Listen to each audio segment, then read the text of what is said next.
আওয়ামী লীগ আবার রাজনীতিতে ফিরছে। নানান জায়গা থেকে আমরা খবর পাচ্ছি যে আওয়ামী লীগের অফিস খুলে যাচ্ছে এবং তারা মিছিল মিটিংও করছেন, কোনো কোনো জায়গায় কোনো কোনো জায়গায় অ্যারেস্টও হচ্ছে। তো এই নিয়ে আজকে আলোচনা করব আমাদের সহকর্মীর সঙ্গে। চমকপ্রদ নাকি এটাই আমাদের এক্সপেক্টেড ছিল যে আওয়ামী লীগ আস্তে আস্তে রাজনীতিতে ফিরবে নতুন সরকার, বিএনপি সরকার আসার পরে?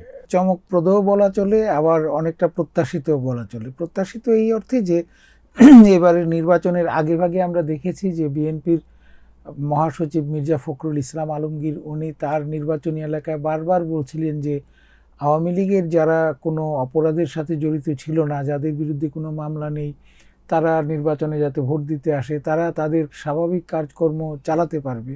এই স্বাভাবিক কাজকর্মটি দলীয় কাজকর্ম কিনা সেটি অবশ্য স্পষ্ট ছিল না, যদিও এখন পর্যন্ত আইন অনুযায়ী আওয়ামী লীগের দলীয় কার্যক্রম নিষিদ্ধ। এরপরেও বিভিন্ন জায়গায় নির্বাচনের আগে প্রার্থীরা আওয়ামী লীগের ভোট পাওয়ার জন্য তাদের নানানভাবে আশ্বস্ত করেছে যে কিছুই করা হবে না তাদেরকে। এই আশ্বস্ত হয়েই বিভিন্ন এলাকায়, আমাদের প্রতিবেদনে আছে 26টি, যেটি একদিন আগের হিসাব আসলে, এই আজকে 21শে ফেব্রুয়ারির হিসাব ধরলে সেই সংখ্যাটি আরও একটু বাড়বে, হয়তো কয়েকটি। বিভিন্ন জায়গায় অফিস খুলেছে, তবে এও ঠিক যে অফিসগুলি খোলার পরপরই আবার বন্ধও করে দেয়া হয়েছে, যেটি স্থানীয়ভাবে যারা এনসিপির সাথে জড়িত মূলত তারা গিয়ে পুলিশ প্রশাসনকে জানানোর পর কোথাও কোথাও পুলিশ গিয়ে বন্ধ করেছে, কোথাও কোথাও বেশিরভাগ জায়গাতেই এনসিপির কর্মীরা গিয়েই অফিসগুলি বন্ধ করেছে। খুলনাতে একটি অফিসে আগুনও লাগিয়ে দিয়েছে এই ধরনের। তবে এটি ঠিক যে যেই প্রবণতাটি শুরু হয়েছে, যে আমরা দেখছি যে সরকারি দল বিএনপি থেকে কিন্তু এর প্রতিক্রিয়া খুব নেতিবাচক নয়। জি, বিএনপি এটাকে খারাপ কিছু বলছে না বা এর বিরুদ্ধে অ্যাকশন নিতে বলছে না। আমি ওই প্রশ্নে আসতে যাচ্ছিলাম। আমরা নানান জায়গা থেকে খবর পাচ্ছি যে বিএনপির যে স্থানীয় নেতা বা যারা নতুন এমপি হয়েছেন অথবা কেউ কেউ মন্ত্রী হয়েছেন, তারা আসলে তাদের ছত্রছায়াতেই এরকম মানে তারা আওয়ামী লীগ ফিরছে বলে আমরা এটি ছত্রছায়া শব্দটি ব্যবহার করা হয়তো বা আমাদের ঠিক হবে না। তারা আশ্বস্ত করেছিল আগেই যে আপনারা আপনাদের মতো থাকেন, আমরা আমাদের মতো চলি, বিষয়টা এইরকম আর কি। এবং এ কারণেই বিভিন্ন এলাকায় অফিসগুলি খুলছে, বিশেষ করে গ্রেটার ফরিদপুরে হয়তো বা খোলার পরে অন্যান্য এলাকায় যেরকম এনসিপির সদস্যদের তৎপরতা দেখা গেছে, হয়তো ওই এলাকায় এগুলি হবে না।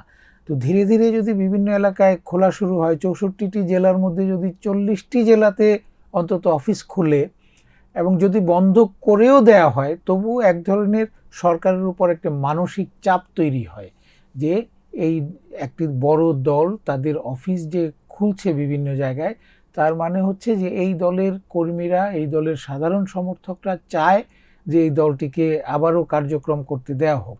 যারা অপরাধী, যাদের বিরুদ্ধে মামলা মোকদ্দমা আছে, সেগুলি আইন অনুযায়ী চলবে, আইন যেই গতিতে চলে সেভাবে চলবে, কিন্তু তাদের যাদের বিরুদ্ধে কোনো অভিযোগ নেই তারা যেন তাদের কার্যক্রম চালাতে পারে, সেটি হয়তো বা হবে না। ধরুন আমরা জানতাম যে বিএনপি ক্ষমতায় আসার পরে আওয়ামী লীগ রাজনীতিতে ফেরার চেষ্টা করবে, হ্যাঁ, আমাদের এরকম একটি ধারণা ছিল, কিন্তু আমরা দেখলাম খুব মানে কয়েকদিনের মধ্যেই হয়তো বা এত দ্রুত শুরু হবে সেটি হয়তো অনেকেরই, যেটি বলছিলাম যে কিছু প্রত্যাশিত এই অর্থে যে আগে তাদের ছিল, আর চমক হচ্ছে ওই অর্থে যে এত দ্রুত তারা মাঠে যাবে। আপনি বলছিলেন যে আওয়ামী লীগের কার্যক্রম এখনো আইনগতভাবে নিষিদ্ধ, কিন্তু তারা যদি এরকম আস্তে আস্তে ধরেন অফিস খুলে মিছিল মিটিং বা কার্যক্রম শুরু করে, সেক্ষেত্রে রাজনীতিতে এর প্রভাবটা কি হবে বলে আপনি মনে করেন? রাজনীতিতে প্রভাব যেটি হবে, যেটি একটু আগেই বলেছিলাম, যে সরকারের উপর একটি মানসিক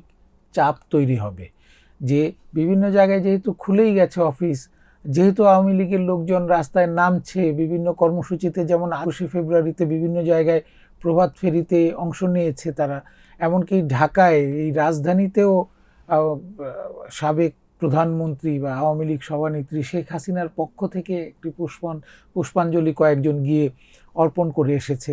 তো যেহেতু এগুলি হচ্ছেই, সেহেতু তাদের যে দলীয় কার্যক্রম নিষিদ্ধ করা, যেটি অতীতে সাধারণত সামরিক আইনের সময় দেখা গেছে, সামরিক আইন শাসকরা এরকম রাজনৈতিক দলের কার্যক্রম নিষিদ্ধ করত, তো আমরা আর কেন এই দায়ভার নেব?